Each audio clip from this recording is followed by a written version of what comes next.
حفظه الله بالمركز الجهوي لتحقن الدم بتطوان، حيث يقوم جلالته حفظه الله بالتبرع بالدم في التفاتة ملكية إنسانية نبيلة تعكس الروح العالية والاهتمام الخاص الذي يوليه جلالة الملك لكل ما يكرس قيم التضامن التي ينخرط فيها المجتمع المغربي بكل مكوناته وأطيافه. يندرج هذا العمل النبيل في إطار المبادرات الملكية الرامية إلى النهوض بالعمل التطوعي وتشجيع عملية التبرع بالدم الموجهة إلى تغذية مخزونات مراكز تحقن الدم التي تعرف عجزا هاما من هذه المادة الحيوية.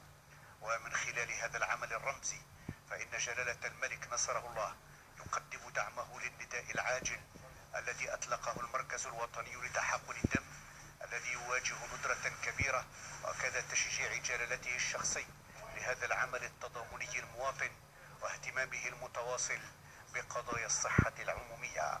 كما تهدف هذه العملية الرفيعة المستوى ذات البعد الوطني إلى تحسيس المواطنين بأهمية مبادرات التطوع في مجالات التبرع بالدم. كنجي كنعطي الدم هنايا تقريبا كل 3 شهور 4 شهور، وبالصدفة تلاقيت صاحب الجلالة الملك محمد السادس نصره الله، وتا هو كيتبرع بالدم، والحمد لله. وكان قدوة من سيدنا الله ينصره ولا يطولنا في عمره.